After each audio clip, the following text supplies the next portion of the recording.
기도해 주시기를 바랍니다. 어려운 상황 가운데 성도 안에서 믿음의 교제가 있기를 바랍니다. 어려운 형편에 있는 자들을 돌아보고 또 위로하고 또 연약한 자를 살필 수 있는 은혜가 있기를 소망합니다. 우리 하나님의 말씀 함께 보겠습니다. 하나님의 말씀은 마가복음 4장 26절에서 32절까지의 말씀입니다. 마가복음 4장 26절에서 32절까지의 말씀, 저도 말씀을 읽고 여러분들도 계신 그곳에서 말씀을 함께 읽으시면 좋을 것 같습니다. 마가복음 4장 26절에서 32절까지의 말씀입니다. 함께 읽겠습니다. 또 이르시되 하나님의 나라는 사람이 씨를 땅에 뿌림과 같으니 그가 밤낮 자고 깨고 하는 중에 씨가 나서 자라되 어떻게 그리 되는지를 알지 못하느니라. 땅이 스스로 열매를 맺되 처음에는 싹이요 다음에는 이삭이요 그 다음에는 이삭의 충실한 곡식이라. 열매가 익으면 곧 낫을 대나니 이는 추수 때가 이르렀음이라. 또 이르시되 우리가 하나님의 나라를 어떻게 비교하며 또 무슨 비유로 나타낼까? 겨자씨 한 알과 같으니 땅에 심길 때에는 땅 위의 모든 씨보다 작은 것이로되 심긴 후에는 자라서 모든 풀보다 커지며 큰 가지를 내나니 공중의 새들이 그 그늘에 깃들일 만큼 되느니라. 아멘. 아멘.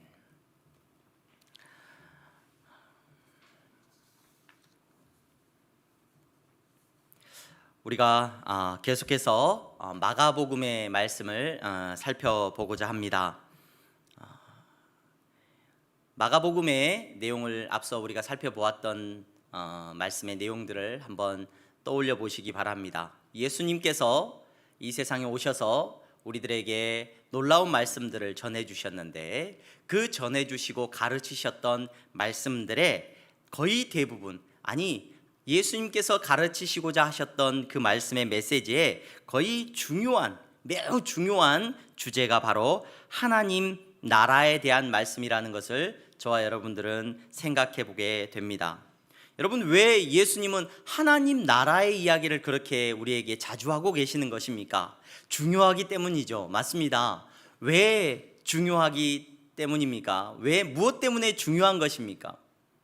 여러분, 하나님의 나라에 대한 이야기가 오늘 내 삶에 있어서, 저와 여러분들의 삶에 있어서 정말로 의미 있는 메시지로 다가올 수 있는 은혜가 있기를 바랍니다.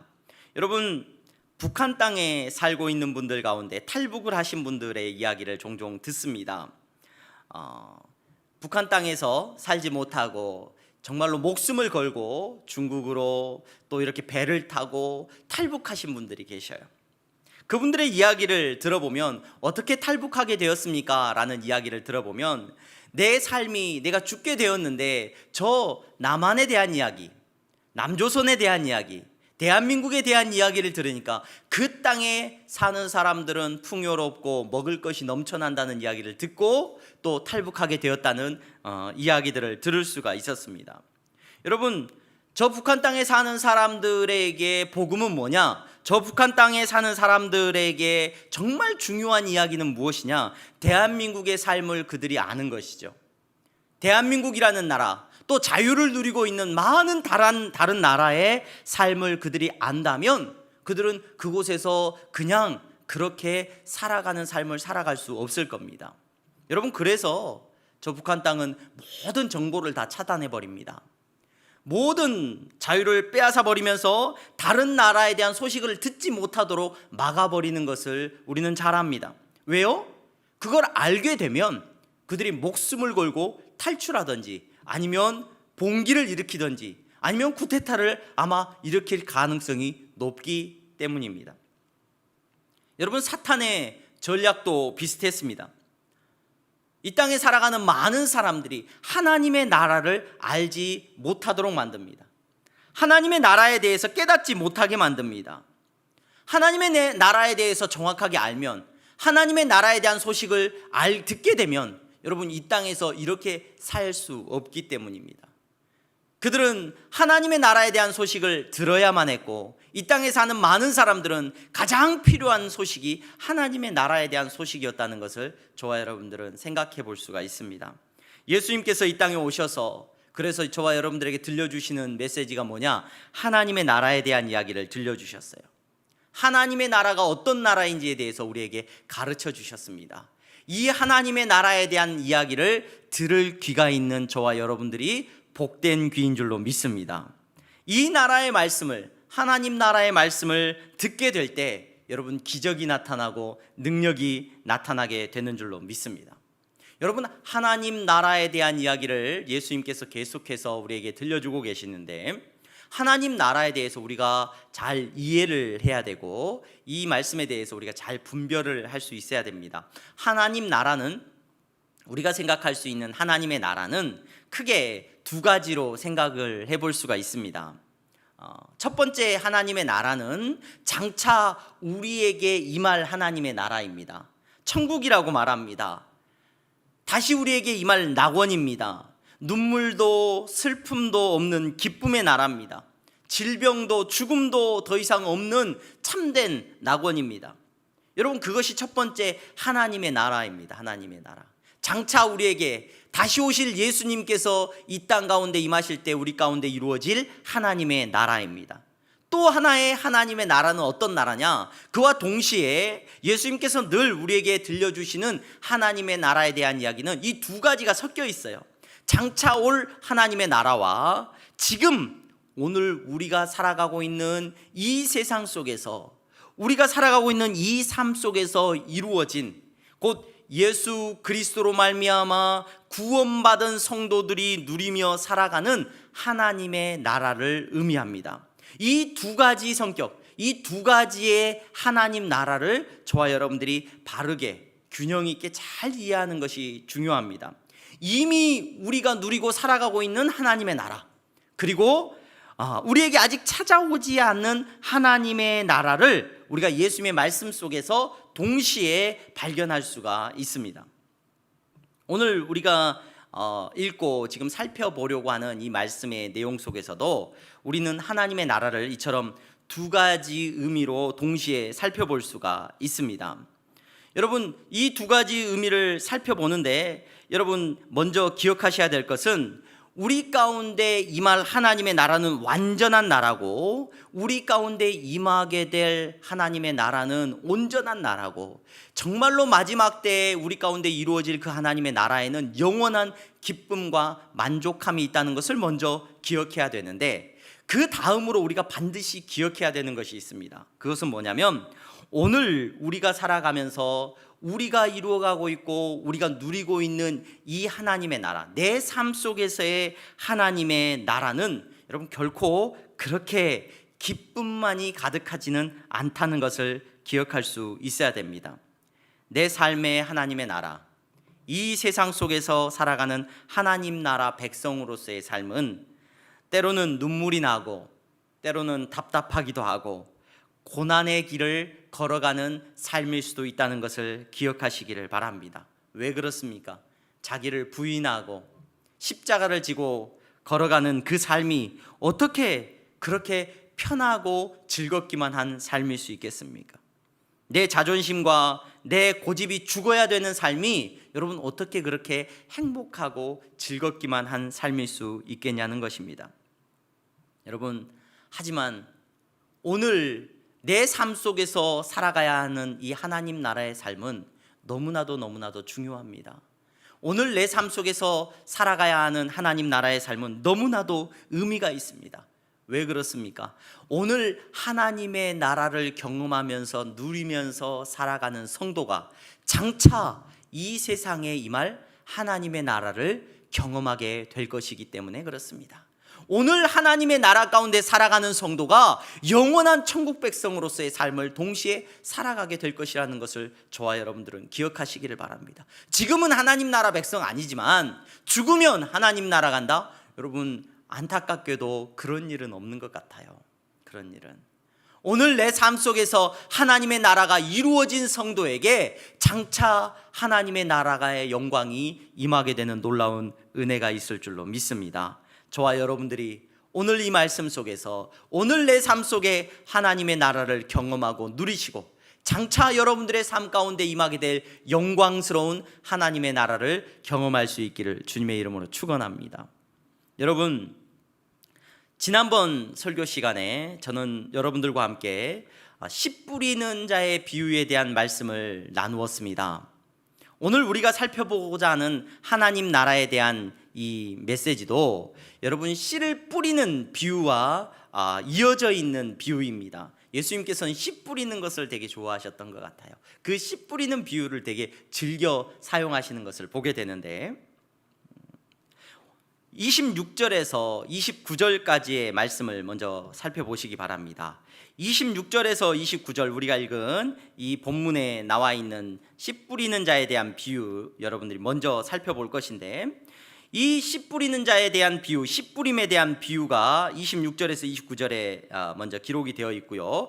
30절에서 32절까지의 말씀에는 또 씨에 대한 비유인데 여러분들이 잘 알고 계시는 겨자씨에 대한 비유가 기록되어 있는 것을 우리가 볼 수 있습니다. 오늘 설교 시간에 이 두 가지 비유를 짧게 살펴보려고 합니다.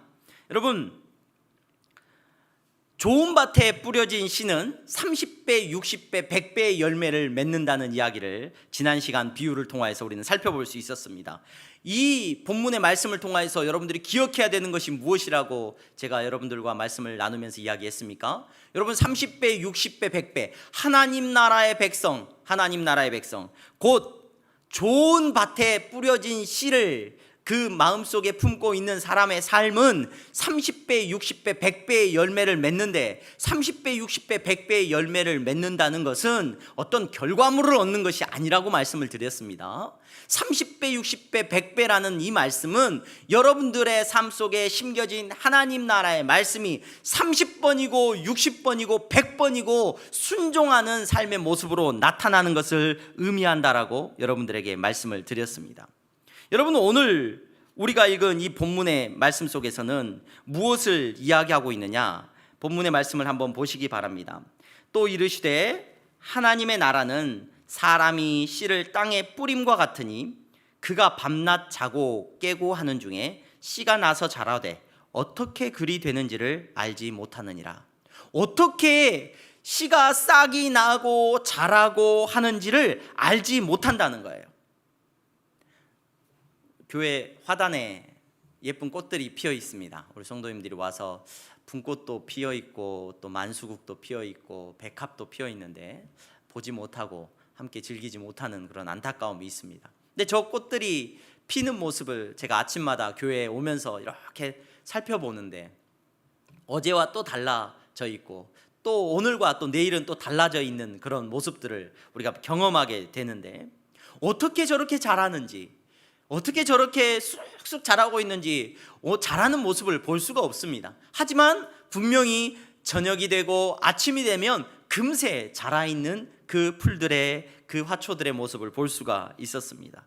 여러분, 마치 하나님의 나라가 이와 같다는 것을 오늘 본문이 이야기를 하고 있습니다. 이게 무슨 말이냐? 오늘 우리들의 삶이 하나님의 말씀 가운데서 살아가고 있는데, 하나님의 말씀이 우리의 마음 가운데 심겨지게 되면 좋은 밭에 뿌려진 그 씨는 어떤 식으로 드러난다? 반드시 행함으로 30번이고 60번이고 100번이고 순종함의 모습으로 드러나게 되는데, 그 순종에 드러나는 모습이, 그 순종하는 것이 어떻게 그렇게 순종하는 삶으로 이끌어 나가는지를 많은 사람들은 깨닫지 못한다는 겁니다. 의식하지 못한다는 것을 오늘 본문이 이야기해 주고 있다는 겁니다. 사자성어 중에 알묘조장이라는 표현이 있습니다. 알묘조장, 알묘조장. 좀 어려운 표현 같은데, 이 알묘조장이라고 하는 사자성어는 무슨 말이냐면 알, 뽑을 알, 묘, 쌍묘, 도울조, 성장할 장. 그래서 한 농부가 곡식이 매 보고 있으니까 빨리빨리 안 자라는 거예요.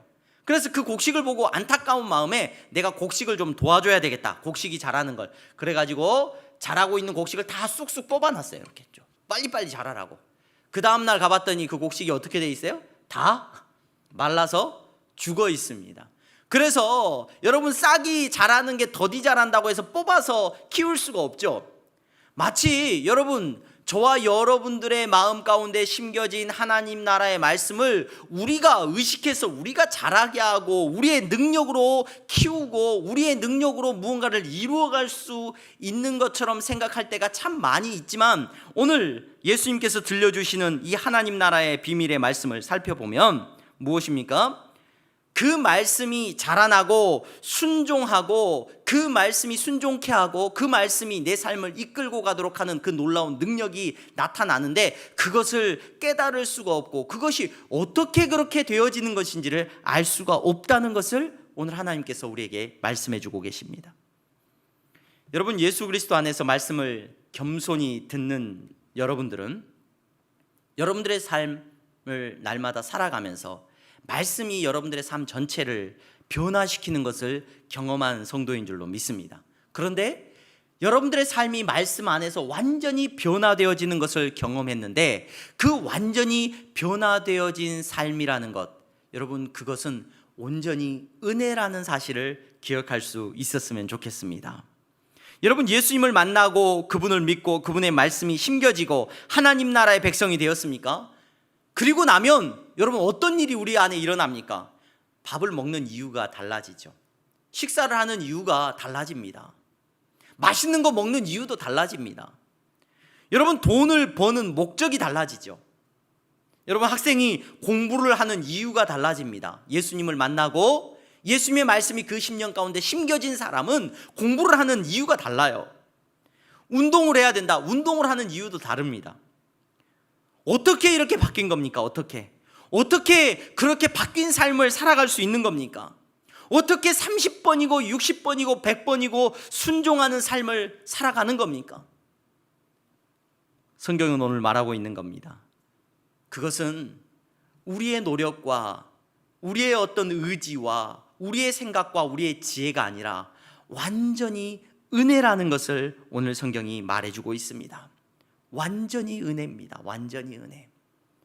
여러분, 농부가 싹이 자라고 이 자라나는 그 모습을 아무리 살펴보고자 하지만 여러분, 그 자라는 것이 기적입니다. 은혜입니다. 물론 물을 주고 거름을 주지만 여러분, 그것이 자라는 것 자체는 온전히 하나님의 은혜라는 것을 저와 여러분들은 생각해 볼 수 있게 됩니다. 그래서 하나님의 나라는 자랑할 것이 없는 것이 특징입니다. 하나님의 나라는 교만할 수 없는 것이 특징이라는 것을 기억하시기를 바랍니다. 씨 뿌리는 자의 비유에서 여러분 기억해 보시기 바랍니다. 돌짝밭에 뿌려진 씨가 있고요, 가시밭에 뿌려진 씨가 있죠. 말씀을 묵상하면서 그곳에 뿌려진 씨앗들은 자라나게 되고 싹이 나게 되긴 하죠. 근데 싹이 나고 자라나게 됐는데 곧 말라서 없어져 버리고요, 기묘하게 뒤틀려 있고 내고집대로 하기 때문에 그 염려와 걱정 때문에 절대로 열매 맺지 못한다는 것들을 우리가 말씀을 통하여서 볼 수가 있었습니다. 그런데 그곳에서 자라는 싹들은 자랑할 것이 참 많은 싹들인 것 같아요. 여러분, 우리가 신앙생활을 하면서 정말로 돌짝밭에 뿌려진 것처럼 조금 순종하는 성도는 여러분 자랑할 게 많아요. 야, 이 돌짝밭에서 내가 이만큼 자랐다. 곧 말라버릴 건데 절대로 끝까지 순종하지 못하는데 자랑을 참 많이 합니다. 가시밭에서 싹이 난 이 씨앗은 열매 맺지도 못하는데 내가 이 가시밭길 사이에서 얼마나 싹을 열심히 틔웠는지 하면서 자랑할 것이 참 많은 것이 그와 같은 싹들의 모습입니다. 여러분, 그런데 좋은 밭에 뿌려져서 넘치는 열매를 맺은 성도, 정말로 좋은 밭에 뿌려져서 30번이고 60번이고 100번이고 순종하는 성도의 특징은 어디에 있느냐? 내가 한 것이 없는데요, 언제 이렇게 내가 말씀 앞에서 순종하는 삶을 살았는지, 내 삶에 어떻게 이렇게 열매가 맺혀졌는지 나는 아무것도 한 것이 없다라고 말하는 것이 바로 오늘 하나님 나라 백성의 놀라운 특징이고 비밀임을 기억하시기를 바랍니다. 윤여정 배우라고 하는 우리나라의 여배우가 미국의 유명한 영화제에서 상을 탔습니다. 오스카라고 하는 영화제에서 상을 탔는데 그 수상 소감이 많은 사람들에게 울림을 줬죠. 근데 그 수상 소감을 저도 찾아서 들어봤는데 들으면서 참 많이 생각을 하게 하는 메시지가 있더라고요. 그 수상 소감을 이제 물으면서 여러 이야기들을 하다가 이 윤여정 배우가 이제 이렇게 말을 합니다. 다른 사람들이 축하를 보내고 당신이 상을 탔다, 이겼다 이런 식의 이야기를 하니까 이 노 배우가 뭐라고 말을 합니까? 경쟁에 대해서 그런 메시지를 합니다. 저는 경쟁을 믿지 않습니다. 어떻게 제가 저렇게 다른 훌륭한 여배우들하고 경쟁해서 이길 수가 있겠습니까? 저 배우들도 그렇고 저도 그렇고 모두 다 각자의 역할에서 각각의 역할을 그저 충실하게 했을 뿐입니다. 그래서 각자의 역할에서 각자의 일을 했는데 어떻게 경쟁해서 이겼다고 말합니까? 그것은 있을 수가 없는 말입니다. 다만 저는 조금 더 운이 좋았을 뿐입니다 라는 말을 하고 있는 것을 들은 기억이 납니다. 여러분, 자랑할 것이 없다는 말에 감동을 했습니다. 많은 사람들이 그 메시지에 도전을 받았습니다. 여러분, 성도들은, 하나님 나라의 백성들은 남들보다 내가 더 잘해서 구원받았다는 생각을 절대로 할 수 없는 사람인 줄로 믿습니다. 남들보다 더 잘했고 더 대단하다고 말하는 사람이 여러분 하나님 나라의 백성이 아닌 줄로 믿습니다. 더 잘해서 천국 가는 사람이 아닌 거예요. 하나님 나라의 비밀은 여기에 있습니다. 어떻게 그 말씀에 순종하고 하나님 나라의 백성으로 살아가게 되느냐? 은혜라는 것을 기억하시기를 바랍니다.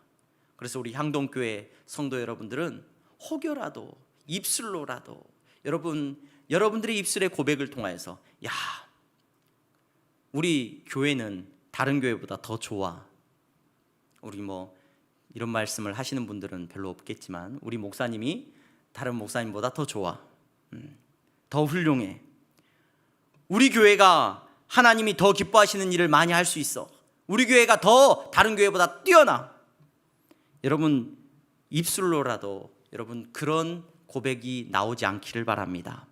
만약 우리 교회가 하나님께서 더 기뻐하시는 일을 했다고 한다면, 할 수 있다고 한다면 은혜라는 것을 기억하시기를 바랍니다.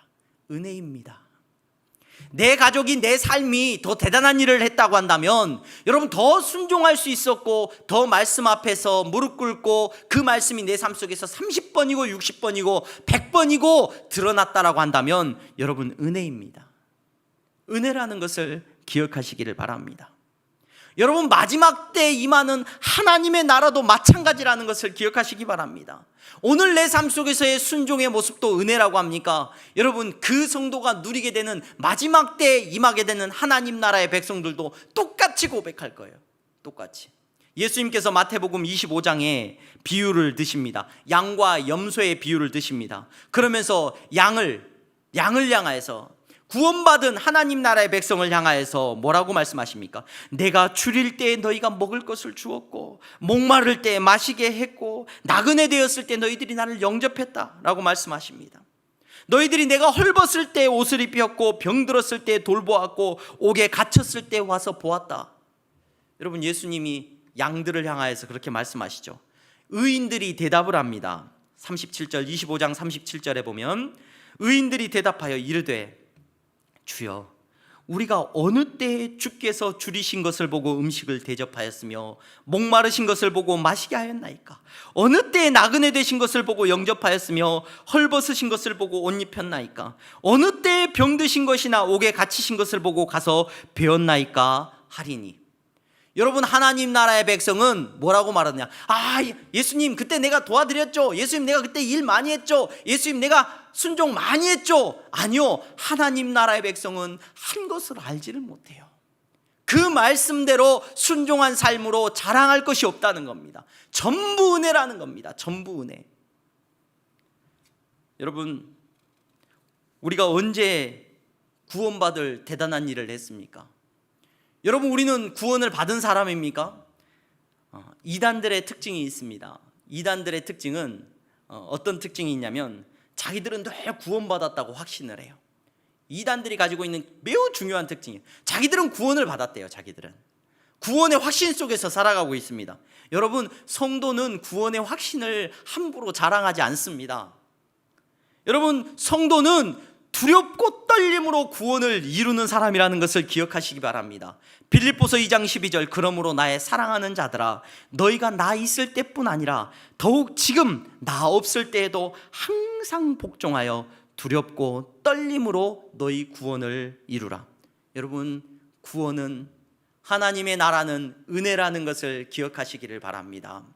여러분, 하나님의 나라는 자랑할 것이 없습니다. 어떻게 싹이 나서 자라는지 우리는 깨닫지 못합니다. 온전히 은혜라는 것을 기억하시기를 바랍니다.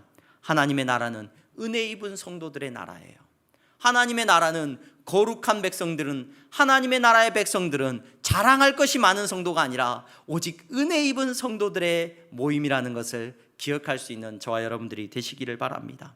이렇게 심겨진, 이렇게 여러분 싹이 나고 자라고 역사하는 하나님의 나라는, 오늘 우리가 읽은 말씀에 30절부터 32절에 보면 겨자씨로 예수님께서 또 한번 비유를 해주십니다.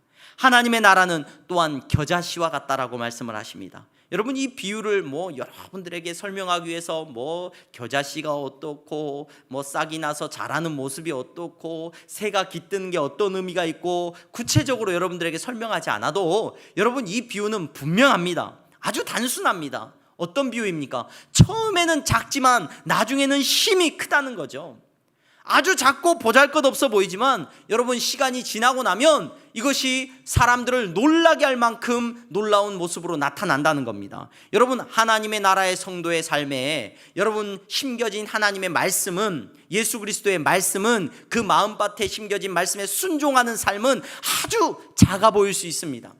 여러분, 예수님의 말씀대로 오늘 여러분들이 있는 그 자리에서 하나님 앞에 예배 드리는 것, 예배, 오늘 코로나 때문에 예배를 드릴 수도 있고 못 드릴 수도 있고, 그냥 잠깐 그냥 온라인으로 접속해서 예배 드리네 하고 잠깐 그냥 볼 수도 있고 분주하게 끌 수도 있고, 여러분 그냥 아무것도 아닌 것 같습니다. 하나님 앞에 예배를 드리는 것, 1시간 동안 정말로 마음을 가다듬고 온 마음 다하여 예배 드리는 것이 그냥 아무것도 아닌 일처럼 여겨질 수 있습니다. 요즘 특별히 코로나로 인해서 우리가 예배에 대한 의미나 중요성이 많이 떨어져 있죠. 그냥 어떻게 드리든지 상관없어, 우리 마음 가운데 편안한 마음이 찾아옵니다. 여러분, 신앙생활 하다 보면 우리가 신앙생활 하면서 하나님의 말씀대로 살아가는 것, 예수님이 말씀하시는 것을 지키는 것이 그렇게 하찮게 여겨지는 순간들이 반드시 찾아옵니다. 아무것도 아닌 것 같아요. 내 눈앞에 보이는 다른 일들이 훨씬 커 보입니다. 여러분, 그러나 기억하시기를 바랍니다. 예수님의 말씀이 좋은 밭에 뿌려진 성도라고 한다면 그 마음밭에 뿌려진 성도의 삶은 아주 작은 순종을 하는 것 같지만 그 작은 순종이 놀라운 하나님의 나라의 일을, 역사를 일으키고 있다는 것을 기억하시기를 바랍니다. 지금 내가 보기에는 그저 여러분, 오늘 하루 분주하게 살아가는 삶이 더 커 보일지 모릅니다. 오늘 하루 내 계획대로 살아가는 삶이 더 커 보일지 모릅니다. 하지만 겸손하게 하나님 앞에 예배하는 자가 되기 위해서 이 시간에 조그마한 핸드폰을 놓고 여러분 화면 앞에 앉아서 온 마음 다하여 예배 드린다면 여러분들의 모습은 아주 작은 것이고 아주 작은 순종의 모습일지 모르지만 여러분들의 삶 전체가 말씀대로 살아가게 되는, 여러분들의 삶을 통하여서 하나님의 나라가 여러분들의 가정 가운데 임하는 능력이 나타나는 것을 경험하게 되실 줄로 믿습니다. 여러분, 말씀에 순종하는 일은 아주 작은 일입니다. 너무너무 초라해 보이는 일입니다. 하지만 그 작은 순종과 그 작은 말씀 앞에서의 겸손한 태도가 여러분 하나님의 나라의 놀라운 역사를 일으킨다는 것을 기억하시기를 바랍니다. 저는 아이들을 참 좋아합니다. 꼬맹이들이 너무 예뻐요. 제가 아이들을 좋아하는데 저희 아내도 참 아이들을 참 좋아하고 저희 집안 식구들이 다 꼬맹이들을 너무너무 예뻐합니다. 근데 저 아이들을 참 좋아하는데 그 아이들을 보고 있으면은 그 아이들이 걷지 못하던 아이들이 한 발자국을 탁 내디딜 때 그때 이제 엄마 아빠는 얼마나 기쁘겠어요. 그렇죠? 여러분, 그 모습을 보고 있으면 너무 귀엽고 너무 사랑스럽습니다. 또 그 아이들이 어느 날 이제 언니 오빠들이나 엄마 아빠가 뭐 공부하는 모습이나 연필로 쓰는 모습을 보고 어느 날 그 아이가 펜을 듣고 낙서 같은 어떤 장난을 탁 합니다. 작은 글씨를 하나라도 쓸 수 있게 됩니다. 글자를 하나 탁 읽게 됩니다. 그 모습이 얼마나 놀라운지 모릅니다. 여러분, 이제 걸음마를 시작하는 그 아이가, 첫 걸음을 떼는 그 아이가 지금 아주 작은 걸음으로 한 발을 내딛었지만 여러분 기억하시기를 바랍니다. 그 아이가 나중에 그 걸음으로 히말라야 산을 넘을 아이가 되고요, 여러분 그 걸음으로 하나님의 복음을 위하여 땅끝까지 걸어가는 놀라운 역사를 일으키는 하나님의 나라의 놀라운 백성으로 자라나게 된다는 것을 저와 여러분들이 기억할 수 있었으면 좋겠습니다. 여러분, 그 아이가 이제 한 글자의 글자를 열심히 썼지만, 여러분 정말로 아무것도 아닌 것으로 보이지만 그 아이의 글을 통하여서 많은 사람들이 주께 돌아오게 되고 많은 역사가 일어나는 놀라운 능력이 나타나게 될 줄로 믿습니다. 여러분, 오늘 여러분들의 삶 속에서 하나님의 말씀에 순종하고 계십니까? 아주 작은 순종일지 모르겠습니다. 남들은 아무도 몰라주는 순종일지 모르겠습니다. 하지만 하나님의 나라의 비밀은 여기에 있습니다. 여러분들의 삶 속에서 정말로 아무것도 아닌 것처럼 보이는 그 작은 순종으로 하나님 앞에 나아갈 때 여러분들의 삶에 능력이 나타나게 되고 놀라운 기적의 삶이 나타나게 될 줄로 믿습니다. 여러분, 이 대한민국 땅에 수없이 많은 교회들이 있습니다. 엄청난 영향력을 끼치고 있습니다. 땅끝까지 선교사님들을 파송하고 여러분 놀라운 능력을 우리 대한민국이 감당하고 있습니다. 이 일들이 어떻게 일어났느냐? 여러분, 대단한 일들이 우리나라 가운데 일어난 것이 아니라 한 선교사님이, 한 성도가 여러분 복음을 위하여서 순종하고 그 말씀대로 여러분 순종하는 아주 작은 순종의 모습을 보였을 때 하나님께서는 그 순종을 통하여서 이 나라 가운데 하나님의 나라를 이루어 내신 줄로 믿습니다. 여러분, 향동교회 귀한 성도 여러분, 여러분들의 작은 순종을 통하여서, 여러분들의 작은 행함을 통하여서 하나님의 나라의 역사가 일어나게 되는 줄로 믿으시기를 바랍니다. 그리고 오늘 그 작은 일에 순종하는 저와 여러분들이 되기를 바랍니다. 마지막 때에 하나님의 나라도 그러합니다. 우리 가운데 임할 하나님의 나라도 그러합니다. 지금 내 눈앞에는 세상이 더 커 보입니다. 지금 내 눈앞에는 세상이 더 화려해 보입니다. 하지만 여러분 안에 있는 그 작은 믿음이, 여러분 너무나도 초라해 보이는 것 같은 그 연약한 믿음이 여러분 마지막 때에 하나님의 나라를 영광스럽게 경험하게 하는 놀라운 능력으로 다가오게 된다는 것을 기억하시기를 바랍니다. 오늘 온라인으로 우리는 예배하고 있습니다. 그러나 기억하십시오. 하나님의 나라의 백성 된 여러분, 저와 여러분들이 기억하시기를 바랍니다. 저와 여러분들이 구원받고 하나님 나라의 백성이 되는 것은 여러분 때로는 우리는 부족하고 연약하지만 은혜로 하나님 나라의 백성이 되었고 은혜로 오늘 예배하고 있다는 것을 기억하시기를 바랍니다. 그리고 우리 가운데 임할 하나님의 나라는 지금은 작고 지금은 연약해 보이지만 여러분들이 오늘 말씀 앞에 순종함으로 하나님 앞에 나아간다면 정말로 우리에게 임할 하나님의 나라는 영광스럽고 복되고 여러분들을 통하여서 놀라운 하나님의 영광이 나타나게 된다는 것을 기억하면서 한 주간의 삶을 살아가시고 오늘의 삶을 살아갈 수 있는 저와 여러분들이 될 수 있기를 주님의 이름으로 축원합니다. 우리 다 함께 기도하시겠습니다. 하나님 감사합니다. 사랑하는 성도들, 이 시간 말씀 앞에서 겸손히 듣게 하시고 하나님 앞에 예배드리게 하시니 감사합니다. 우리는 자랑할 것이 없는 오직 은혜로 구원받은 성도입니다. 하나님께서 은혜로 구원을 우리에게 베풀어 주셨으니 아버지 하나님, 그 은혜 안에서 오늘 또 순종하게 하시고 우리가 주님 앞에서 순종하는 이 작은 순종과 이 작은 헌신을 통하여서 하나님의 나라가 우리 가운데 이루어지는 것을 경험하게 하여 주시옵소서. 예수 그리스도의 이름으로 기도하옵나이다. 아멘. 함께 찬송가 213장 부르시면서 여러분 준비하신 예물 하나님 앞에 드리겠습니다.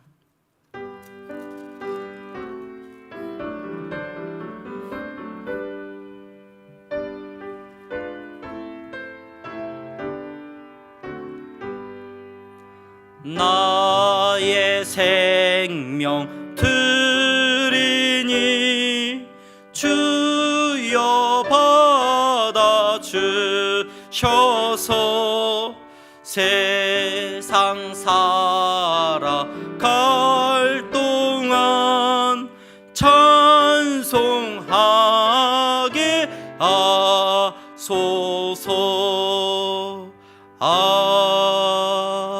아멘. 하나님 감사합니다. 사랑하는 성도들이 이 시간 저들의 삶의 분주함을 내려놓고 하나님 앞에 온 맘 다하여 예배하게 하시니 감사합니다. 이 예배를 주님이 받으시는 줄로 믿습니다.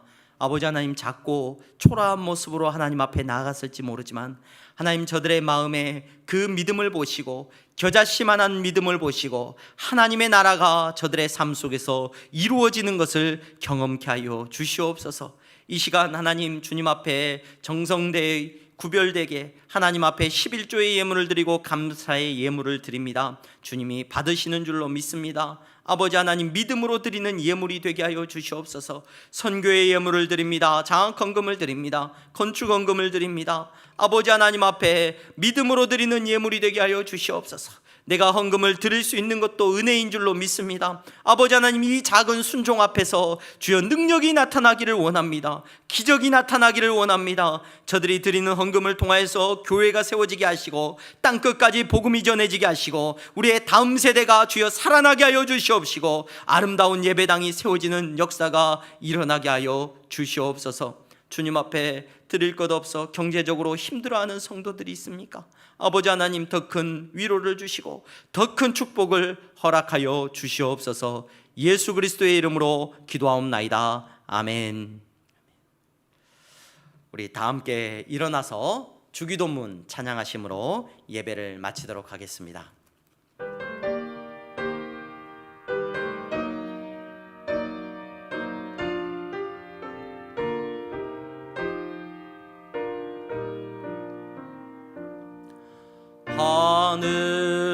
하늘에 계신 아버지,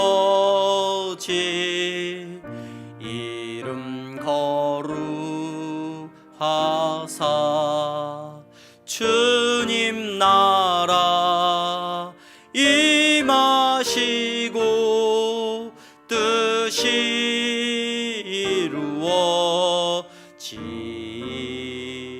이루어지이다. 일용할 양식 주시고 우리들의 큰 죄 다 용서하옵시고 또 시험에 들게 마시고 악에서 구원하소서. 대개 주의 나라 주의 권세 주의 영광 영원히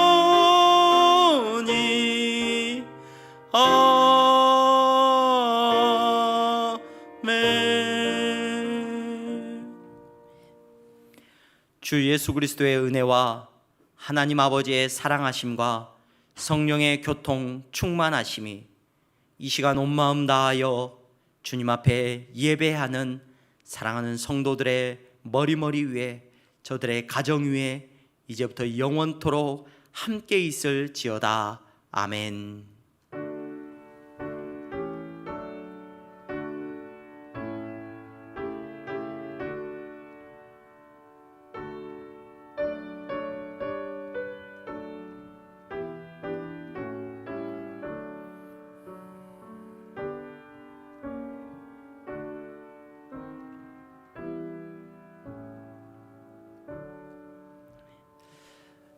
이것으로 향동교회 주일 예배를 모두 마쳤습니다.